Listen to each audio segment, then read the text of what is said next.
Welcome to the Wednesday, October 3rd, 2018 meeting of the Falls Church City Council. We are delighted everyone is here with us this evening.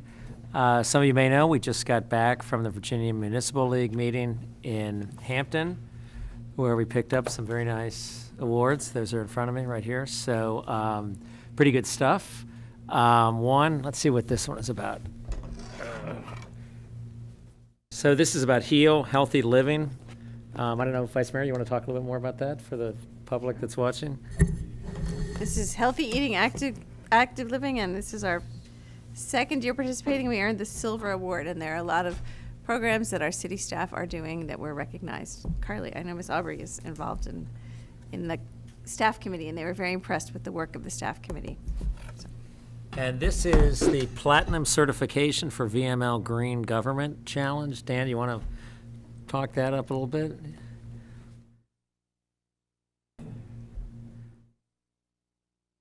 Well, taking into account all the things that this city does, and we're really happy that it was recognized, and Platinum is the highest standard for recognizing that this little city is meets all the critical criteria for being a green city. So, Platinum certification, VML Green Government, for successfully implementing environmental policies and taking practical actions to reduce carbon emissions. Pretty good stuff. The last one is the Innovation Award, which we received for the composting program, which is actually a leader statewide. In addition, they gave out a series of innovation awards, and I guess the leading innovation award receives this President's Award. So we got this as well for the composting program. So pretty cool stuff. Do we have a place to display this, Wyatt? We will. That's right. We're building a new city hall. Yeah. But in the front lobby of the City Hall, we have built-ins of display cases where we can talk about the history of the city, but also display markers like this of external appreciation for work that we're doing. Pretty cool. And I also understand we have a birthday in the room tonight. We do. Really? All right. Let's hear Yeah. about it. Cindy, happy birthday. Cindy. Wyatt said he would sing happy birthday to you. Acapella. Yeah. How about we all do it? You want happy birthday? Happy birthday to you. Happy birthday to you. Happy birthday, dear Cindy. Happy birthday to you. Thank you. Thank you for all the great work you do day in and day out. It's much appreciated. And part of our healthy living campaign is there's no cake. Okay. The sacrifices we make. Yeah.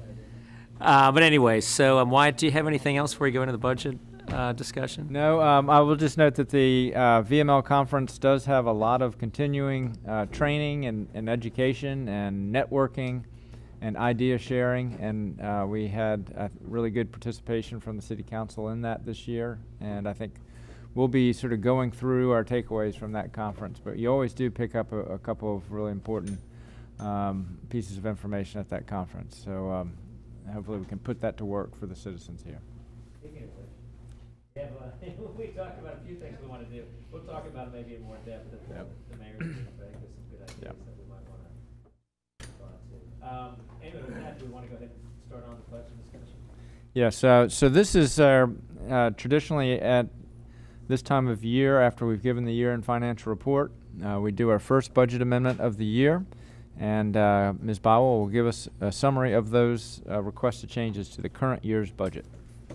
Sure. Good evening, Mayor Tartar and members of the council. We have in front of you an item requesting budget amendments since the 6 months of appropriations for this fiscal year 19. In general fund, cable access fund, capital improvement program, including the special transportation fund, we are requesting an increase of $388,357 in general fund appropriation to account for grants and donations that we are expecting. An additional 303,171 of appropriations for general fund, including capital reserves and restricted grants. We are also going to be serving as a pass-through agency for a NVTA grant for WNOD Trail, using NVTA 70% funds, going to Northern Virginia Regional Park Authority as a sub-grantee. And that's also included in the Special Transportation Fund, and $100,000 for use in capital reserves for the campus planning project. And there are descriptions on each of the appropriations. I will open the floor for questions if you have any. All right, well, before we get there, though, I have a disclosure or statement I'd like to read, if I could, for the record. After consultation with the city attorney, I want to make the following statement before City Council's work session regarding TO 018-10. My wife is an employee of the Falls Church City School Board, and therefore I'm a member of a group of 3 or more persons that may be affected by the 2019 fiscal year budget. However, I can participate in this matter fairly, objectively, in the public interests. Vice Mayor, do you have something you want to say?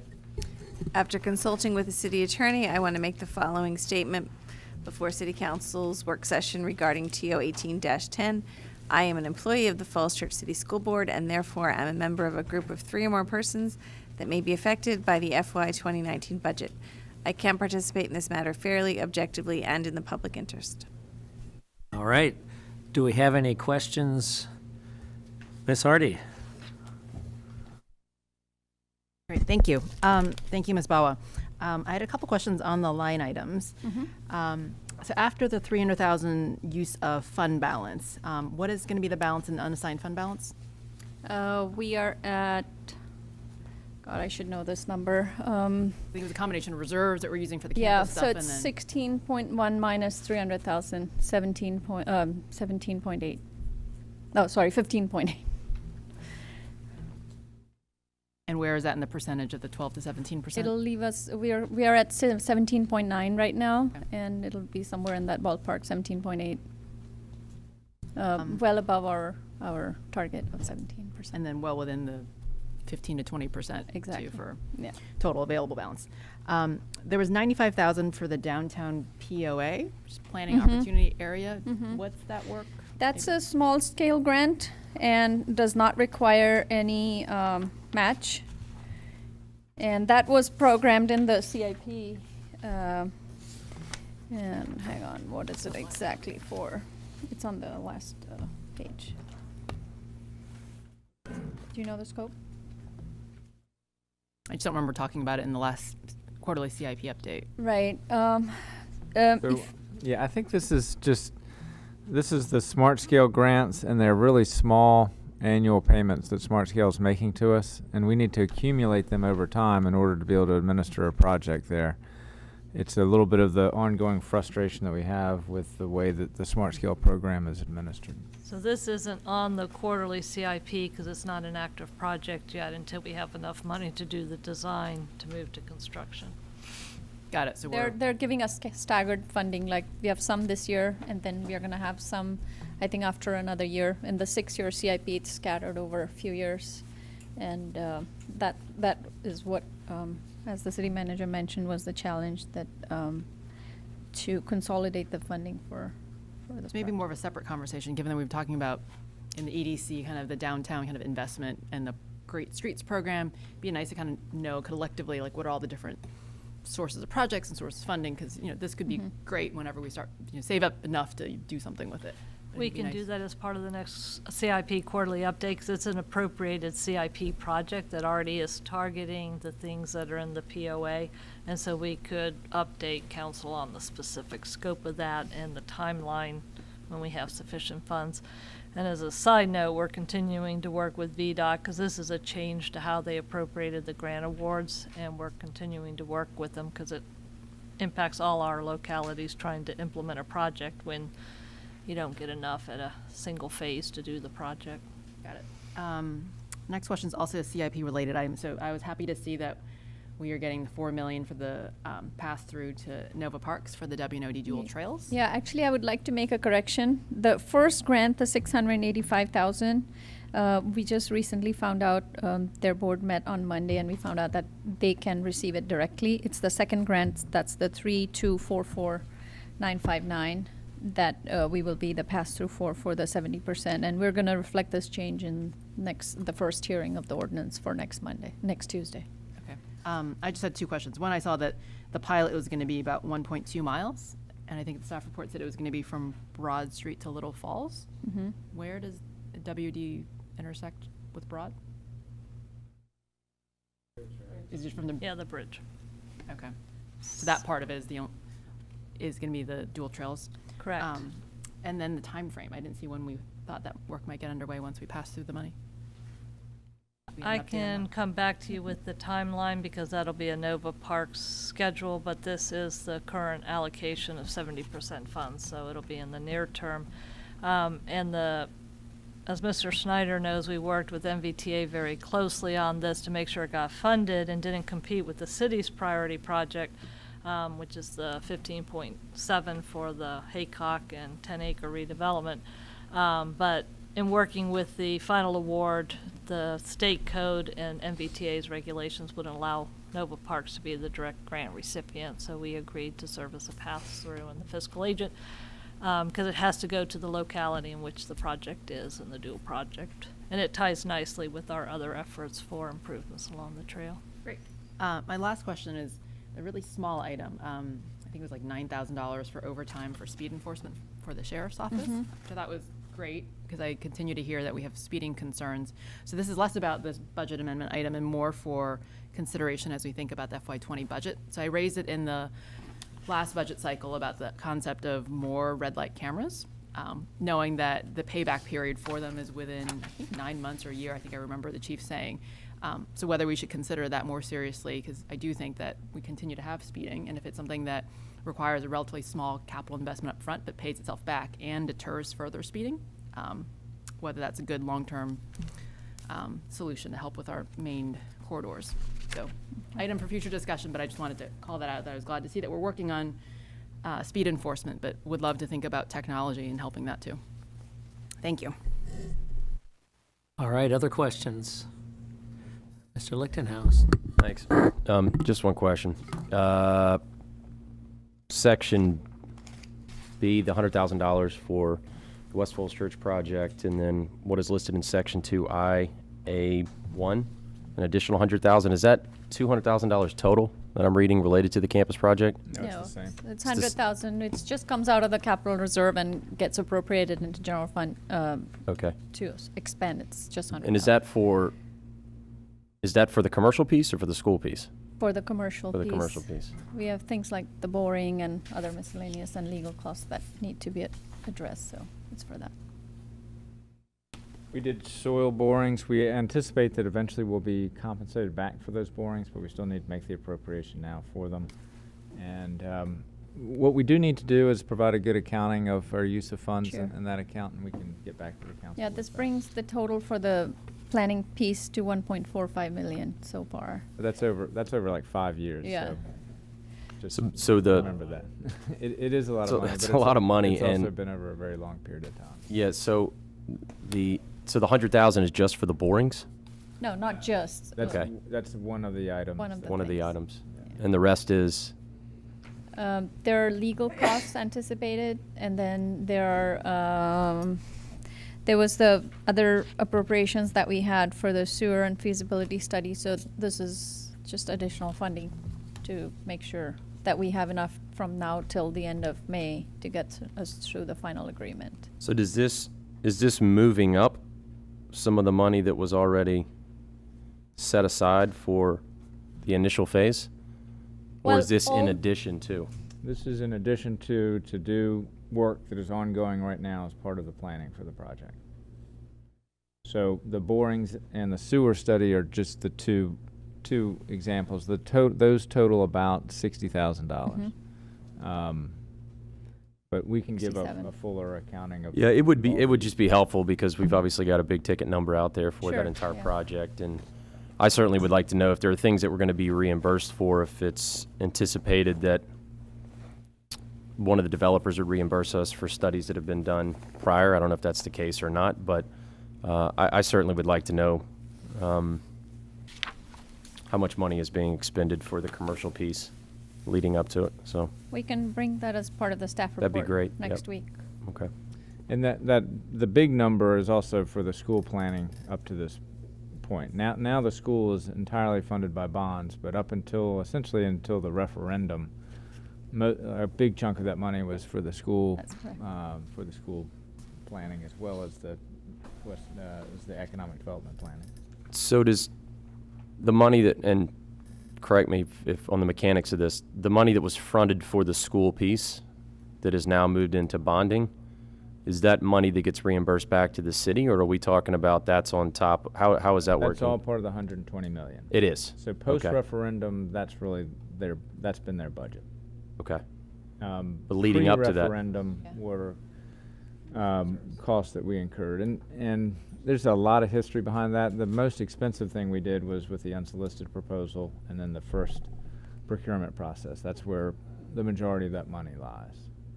Okay. But other feasibility studies and other sort of engineering studies and things like that. Do we have a full accounting of the money leading up to that, just to look Yes. at total cost? We keep that on a regular basis. We haven't presented to the council for a couple of months, and so we need to do that. Okay.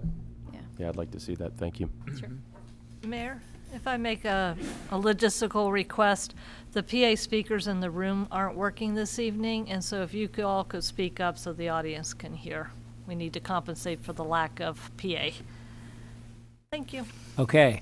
Mr. Duncan? Just one question, wearing my old hat as a cable access board, and maybe the deputy city manager, as the knower of all things to do with the new city hall, can let us know. So the $171 for new equipment for the new council chambers and the new dogwood,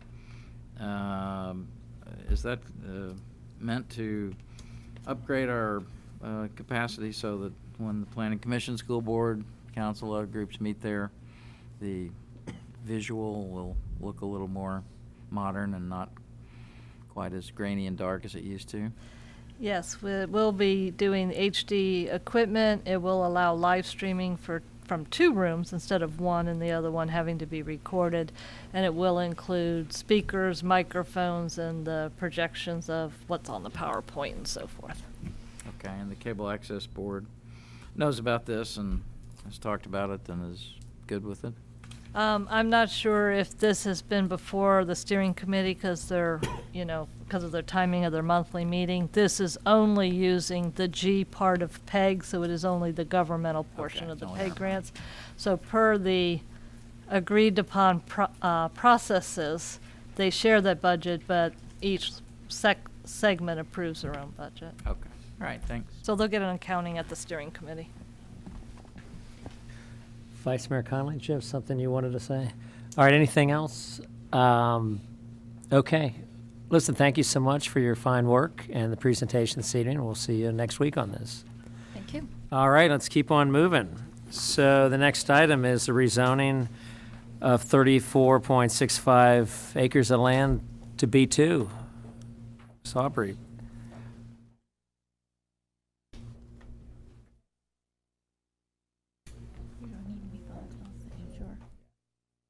Council, City Aubrey with planning staff.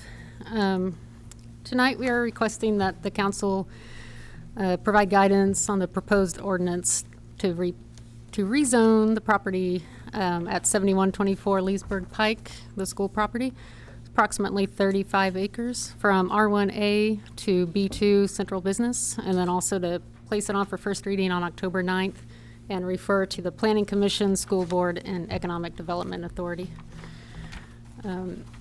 The property is currently zoned R1A, which was the default zoning when it was annexed into the city through the 2013 Boundary Adjustment Agreement with Fairfax County.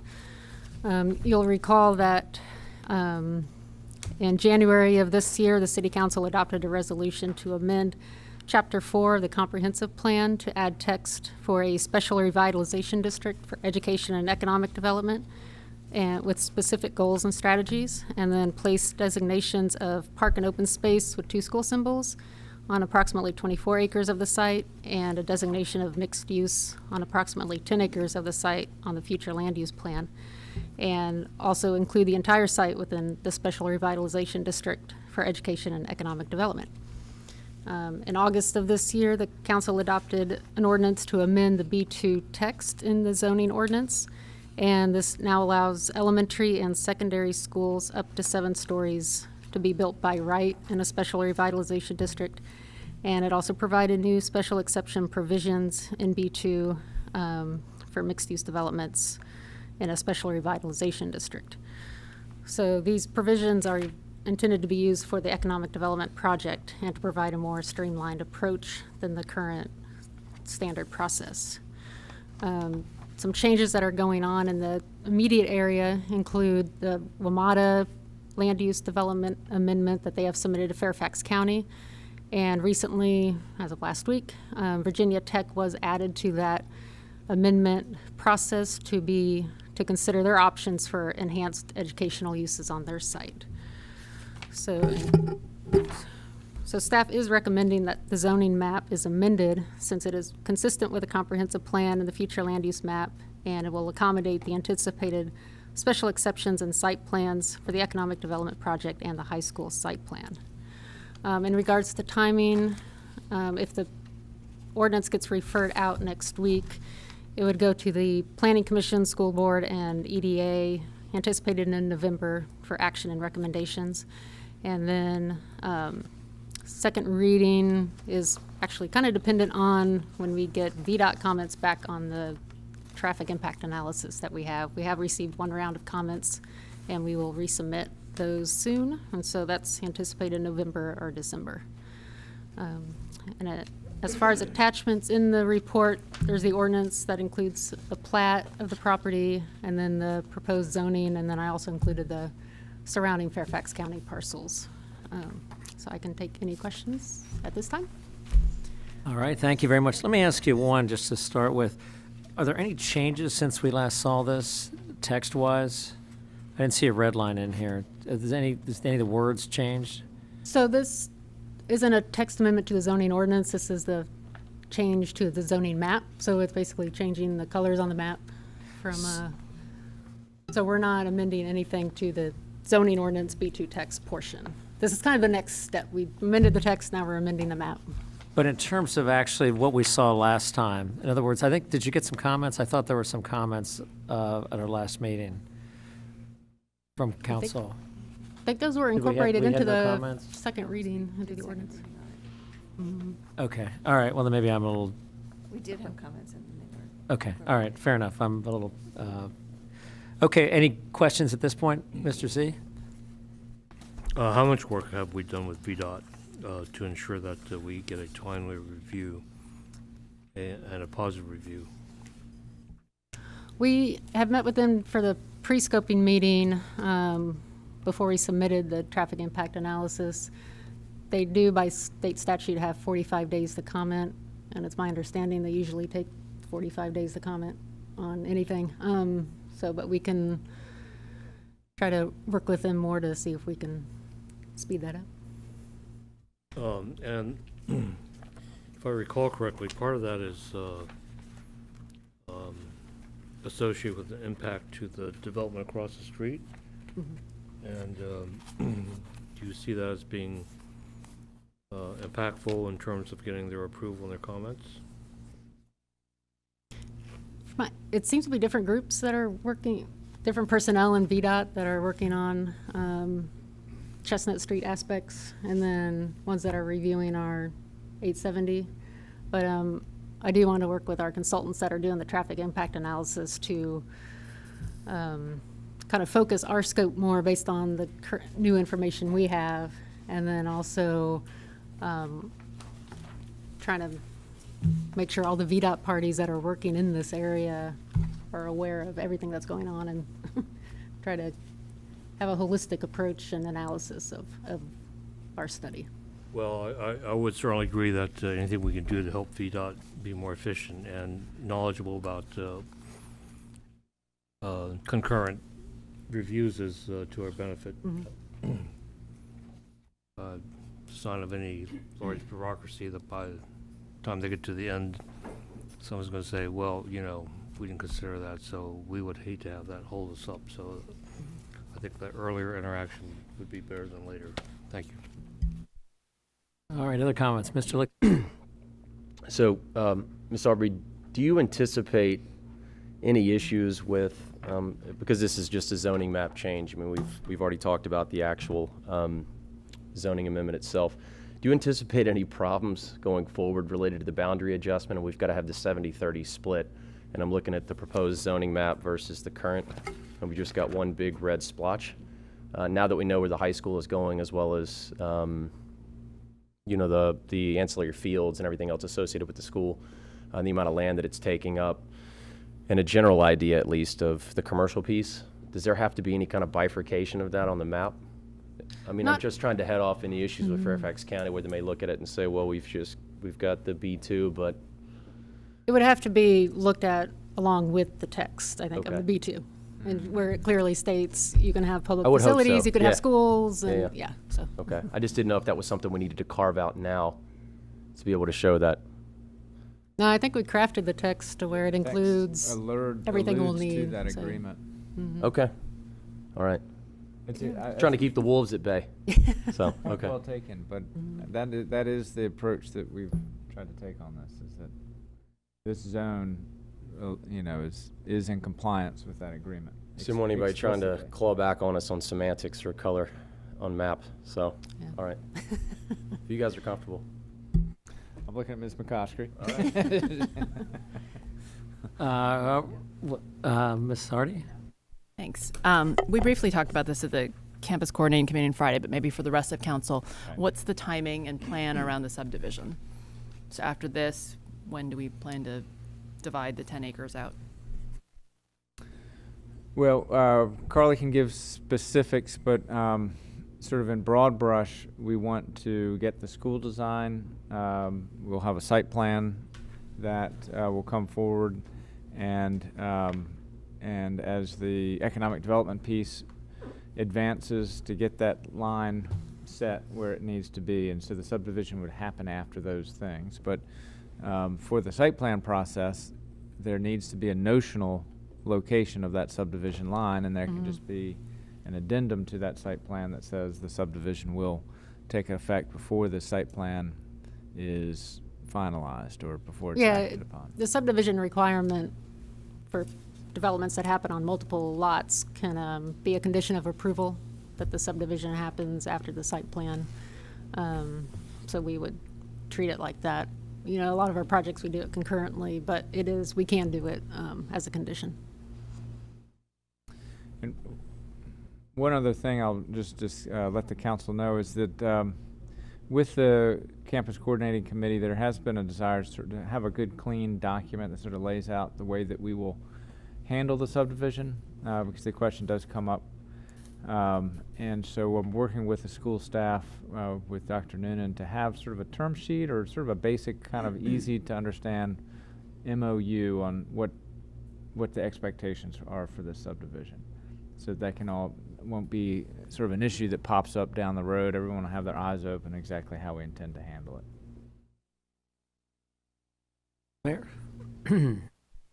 And I just need a simple explanation.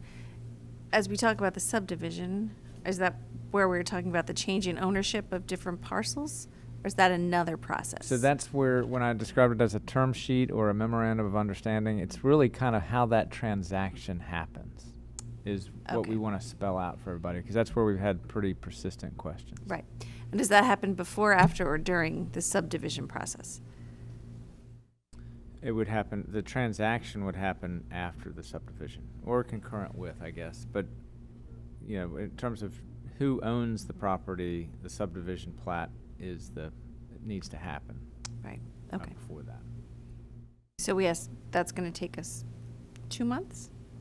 What's the Well, time we've- frame on that? You know, the Alta survey's been done, and it lays out where the subdivision line should be based on math. We want a final line that is based on the practical facts on the ground. Okay, And that's, you know, the surveyors are standing by, ready to do that once we tell them where we want it. okay. Thank you. All right, any other questions? If not, thank you very much for your work. We know this is a work in progress. We appreciate your fine efforts. All right, so I guess the next item is schedule and requests. Are there any schedule discussion or other requests before we go into closed session? Mr. Snyder? Thank you very much, Mr. Mayor. Hopefully in the near future, I asked the city manager to give us a report on the Innovation Task Force and where are we on that. Secondly, work on the city hall. Is that going smoothly? Is it not going smoothly? What do we need to know about that? Third, the status of the transportation center on South Washington Street. And fourth, a report on the flooding that occurred over, I think it was Labor Day weekend, and the independent report on the bridge issue, whether that played a role or not. And finally, I'd like some sort of a summary of the city's cybersecurity status. I don't need details, but there's an increasing amount of chatter about influencing electoral systems and otherwise affecting city infrastructure. So I just like, and that can be in closed session if needed, but I wanted to make sure that we're up to the state of the art in cybersecurity. Thank you. All right. Mr. Duncan? In the category of requests, I sent the email from the Park Towers folks about the trash collection regime that we have and their concerns with it. They believe they're due a response since they petitioned City Council. And so I can't remember if we've written an explanation somewhere that we could hand out to them, but if we haven't, could we do that? All right, anything else? Vice Mayor? As I'm looking at this calendar, it doesn't include October 11th at 8 a.m. The Budget and Finance Committee will meet, and we are going to, at that meeting, hash out some more parameters of a possible revenue sharing agreement that will be on the work session agenda October 15th. All right. To that point, to the Vice Mayor, I was going to ask a question about budget and finance as well. I had the October 11th on my calendar. Are we also doing the 19th? I see that. I had the 11th. Yeah, we should strike the 19th, and it's only the 11th. I think it's only the 11th. Okay. I could be wrong. Good. So I can do the 11th, not the 19th, though. Okay. Let me look I'll look on the calendar while we're talking and see if I can get it. All right, is there anything else? Ms. Hardy? I wanted to formally thank city staff for moving quickly on some of the parking improvements. So the yellow lines are now on North Maple, which I think has really made a big difference. I've observed a bunch of cars, clearly with enough room for both parking and driving. So I think that's helped to clear up a lot of confusion. I think we discussed kind of first draft of the working group / task force recommendations at EDC last week. I'm talking to the chamber tomorrow and kind of going out and discussing more with the business community. So expect or hope to have more discussion with the rest of council in a work session in November. And then a late addition to our regular session on Tuesday is Hispanic Heritage Month. So I think this will be the first time we're recognizing it in the city. So more to come on that. All right, thank you very much. And No, it's October 11th. October 11th, Thursday morning, 8 a.m. was the day that the members of the Budget and Finance Committee could be there. Yes. all right, anything else? Or should we move into closed session? All right, let's do the closed session. I'm going to go ahead and read a motion of certification. Upon a motion made by Councilmember Duncan and seconded by Councilmember Hardy. and passed by vote of City Council, council reconvened in open session. Councilmember Connolly? Yes. Duncan? Hardy? Yes. Lichtenhouse? Snyder? Z? Yes. Tarter. Okay. Certification upon a motion made by Councilmember Z. seconded by Councilmember Connolly. and passed upon affirmative roll call vote in open session, it was certified that only public business matters lawfully exempted from open meeting requirements and only such public business matters as were identified in the motion by which the closed meeting what was convened were heard, discussed, or considered in the closed session or meeting by city council. Councilmember Connolly, Yes. Duncan. Yes. Hardy. Yes. Lichtenhouse, Yes. Snyder. Yeah. Z. Yes. Tarter, yes, okay.